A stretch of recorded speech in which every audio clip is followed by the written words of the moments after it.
এক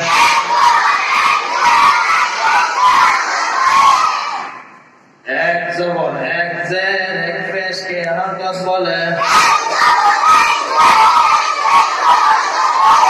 হরকতের উচ্চারণ তাড়াতাড়ি করিতে হয়। হরকতের উচ্চারণ তাড়াতাড়ি করিতে হয়। যেমন আই ও আই ও ইহা ও ইহা। জবর এক জের এক পেশকে হরকত বলে।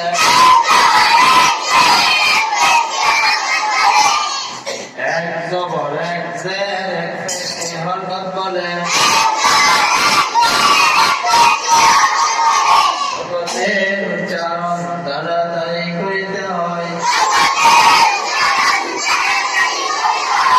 যেমন